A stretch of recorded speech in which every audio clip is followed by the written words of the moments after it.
네, 시장에 숨겨진 이야기를 통해 새로운 투자 전략 세워보는 시간입니다. 최성민의 히든마켓 스토리 유한타증권 최성민 프라이빗 뱅커 자리하셨습니다. 안녕하세요. 네, 안녕하십니까. 네, 지금 우리 시장 보면은 반도체 지금 삼성전자, SK하이닉스는 계속 날아가고 있는데 지금 2차 전지주들이 상당히 많이 빠지고 있어요. 좀 어떻게 봐야 될까요?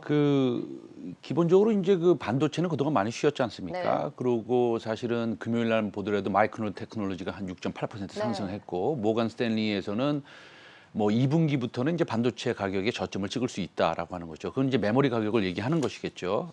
그런데 실제적으로는 좀 급하게 움직이고 있다고 봅니다. 사실은 반도체가 하반 경직성을 좀 확보를 했고 그동안 그래서 이제 더 이상 빠지지 않고 옆에서 이제 횡보를 하고 있었는데 앞으로는 사실은 그 마이크론 테크놀로지 같은 경우에도 이제 조금 갭을 메우고 가는 그런 좀 횡보 상태가 좀 나올 수 있을 것 같고요.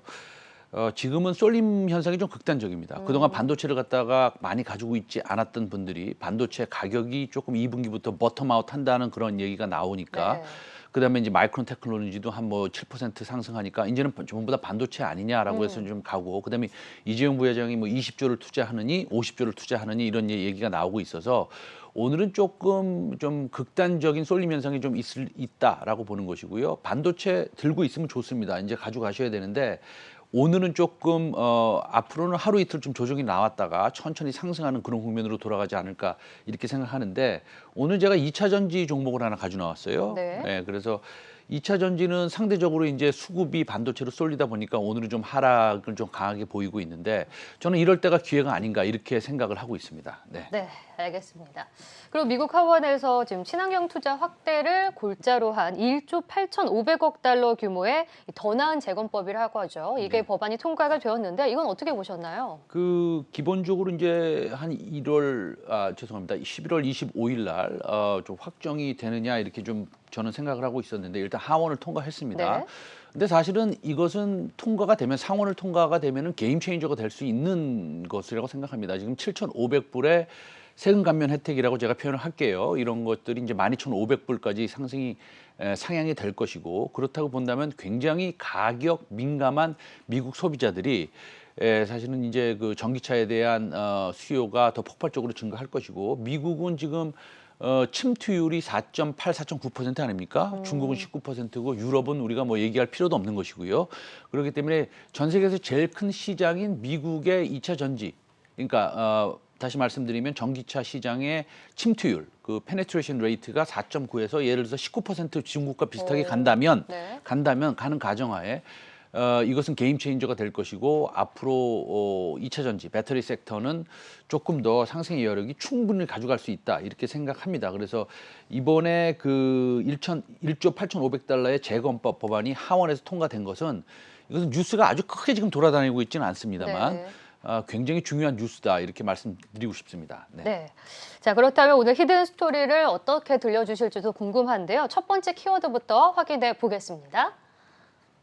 네, 투자 키워드 8배의 시가총액 차이. 네, 어떤 의미인가요? 이게 오늘은 두 회사를 한번 비교해 보겠습니다. 네. 우리가 잘하는 회사입니다. 하나는 에코프로비엠이고요. 하나는 이제 코스모 신소재인데요. 그 표를 한번 제가 준비한 표를 한번 보여주시면 에코프로비엠은 우리 시청자 여러분들이 뭐 다 아시다시피 우리나라 아니 전 세계에서 뭐 사실은 가장 양극재 생산 캐파가 큰 회사 중에 하나입니다. 그렇죠? 동사는 이제 3원계 양극재 NCM 시장에서 가장 높은 기술을 가지고 있고 네. 그다음에 원가 경쟁력도 확보하고 있습니다. 지금 보시다시피 에코프로비엠은 현재 시총이 12조입니다. 맨 오른쪽을 보시면요. 그다음에 코스모 신소재는 1.4조입니다. 에코프로비엠은 기술적 측면에서 고객사들에게 요구에 맞춰 고가 제품이 90%가 넘는 하이넥 계열 단결정, 그다음에 지금 뭐 하는 것은 사실 80%가 넘어가는 아주 좋은 소위 말해서 양극재를 이제 개발하고 납품을 하고 있는데요.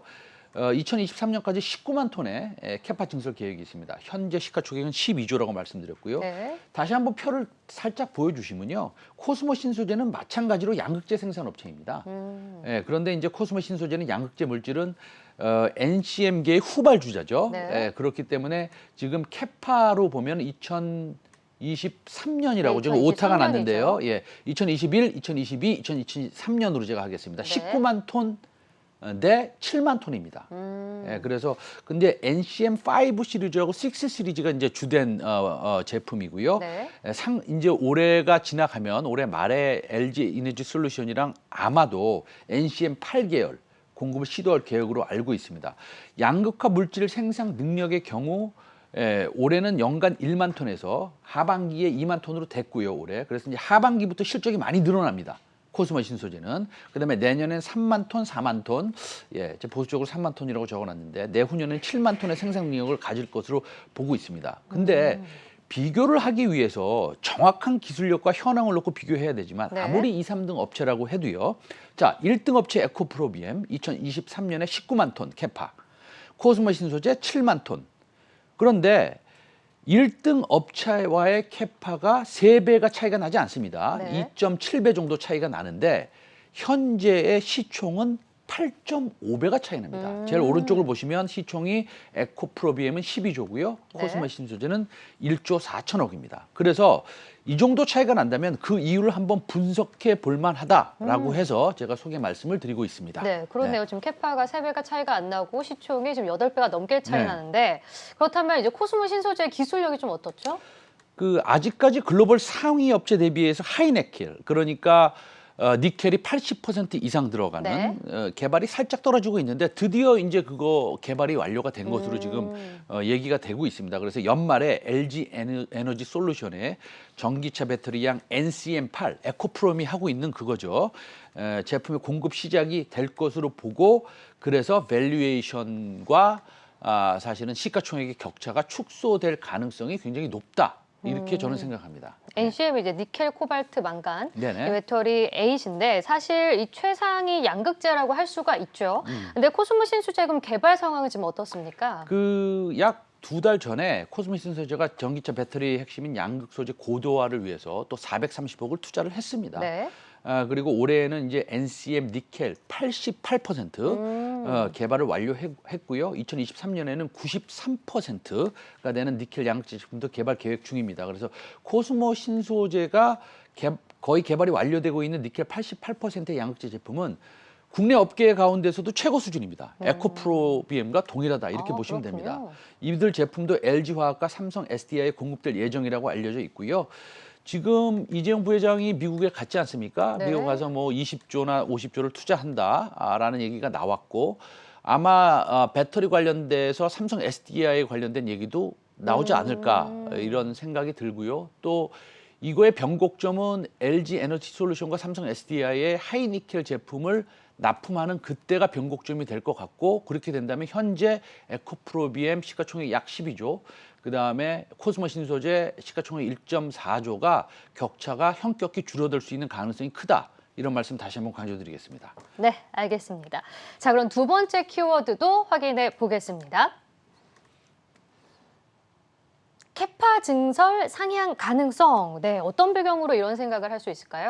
다시 한번 전표를 한번 보여주시면요. 간단하게 네. 말씀드리면 배터리 수요가 생각보다 이제 빨리 증가가 되고 있지 않습니까? 그래서 신차 에너지의 주행거리가 늘어나면서 지금 보시면은 코스모 신소재가 지금 올해 2만 톤이고요. 내년에 3만 톤, 그리고 내후년에 7만 톤으로 되어 있는데 네. 우리 시청자 여러분 다 아시다시피 에코프로비엠 증설이 뭐 SKI로부터 10조 상당의 수주를 네. 받았고 뭐 LNF는 4,500억 상당의 뭐 증자를 하고 그래서 에코프로비엠은 엄청난 주가의 퍼포먼스를 보여주지 않았습니까? 네, 잘 그 다음에 갔죠, 좀 기다리다 보니까 LNF가 엄청나게 또 네. 따라 올라가지 않았습니까? 그래서 그런 것처럼 코스모 신소재의 2023년 7만 톤 정도의 캐파는 늘어날 수밖에 없다고 보는 겁니다. 저는 그 시점은 NCM8의 수주를 받는 시점이 될 것으로 보고 있는 것이고요. 저는 뭐 연말 또는 연초를 생각하고 있습니다. 그래서 이 전기차 산업의 시장을 보면 앞으로 전기차가 앞으로 더 잘 팔릴 것이냐가 관건인데 2020년, 2021년 코로나 상황에서도 우리 순수 전기차 수요가 확인이 됐죠. 그래서 공격적인 배터리 수주가 이어졌고요. 앞으로 이런 그 양극재가 2025년 정도 가면 엄청나게 또 모자라다는 뉴스가 요새 나오고 있습니다. 네. 그래서 이 캐파 증설의 계획, 현재의 계획은 늘어날 수뿐이 없다라는 말씀을 드리는 겁니다. 그러니까 네. 내년에도 그런 기대를 하시는 거죠? 당연히 저는 에코프롭이나 LNF의 주가 상승을 기대하고요. 그다음에 또 내년에도 코스모 신소재의 주가 상승 측면에서는 아무래도 7만 톤보다는 훨씬 더 캐파 증설을 할 수 있다고 생각하기 때문에 그다음에 NCM 8계열 지금 에코프롬이 하고 있는 그런 뭐 사실은 제일 하이 레벨 배터리를 제공을 할 수 있기 때문에 이 둘을 아웃퍼폼 할 수 있다고 보는 겁니다. 예. 네. 코스모 신소재는 지금 2등 회사긴 하지만 기술력이 1등 회사를 거의 따라잡고 있는 상황이다. 자, 그럼 구체적으로 어떤 걸 의미할까요? 당연히 누가 봐도 12조의 시가총액을 가지고 있는 에코프로비엠이 모든 면에서 앞선다고 생각하시겠죠. 네. 근데 이제 1조 4천억대의 코스모 신소재는 주가 모멘텀이 제일 좋다는 거죠. 그러니까 가장 좋은 최고의 회사를 사려면 삼성전자를 사면 되겠죠. 그러니까 업사이드가 더 높다는 거죠. 그렇죠. 가장 좋은 최고의 예를 드는 겁니다. 삼성전자를 사면 되겠지만 그보다 수십 배 작은 테스라나 동진세미캠이 앞으로 삼성전자의 주가 수익률을 앞설 것이라는 논리와 유사한 논리를 말씀드리는 것입니다. 그래서 다시 강조하지만 캐파는 3배도 차이가 안 나지 않습니까? 2023년에 뭐 2022년도 마찬가지고요. 근데 시총은 예를 들어서 한 9배 가까이 차이 난다. 네. 그러면 그만큼 기회가 있다라는 말씀을 드리고 싶은 겁니다. 네, 알겠습니다. 그렇다면 마지막 키워드도 확인해 보겠습니다.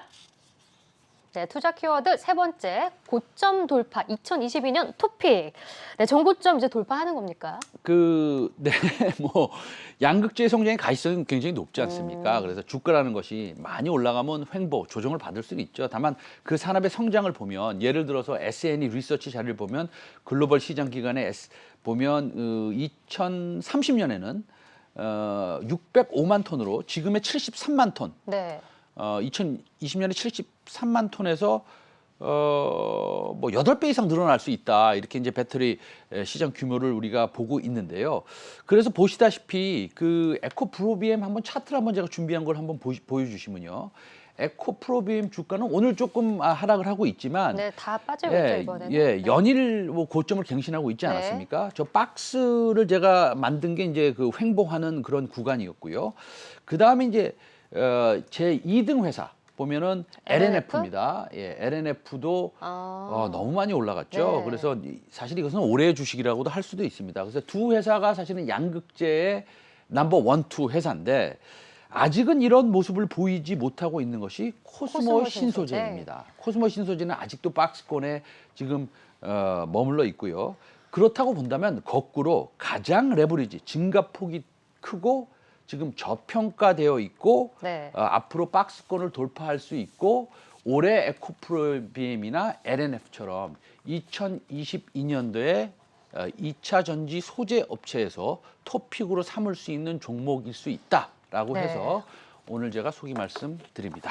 네, 기술력은 2위일지라도 주가 모멘텀은 1위가 될 수 있는 코스모 신소재에 대해서 짚어봤습니다. 지금까지 최성민의 히든마켓 스토리 유한타증권 최성민 프라이빗 뱅커와 함께했습니다. 고맙습니다. 네, 감사합니다.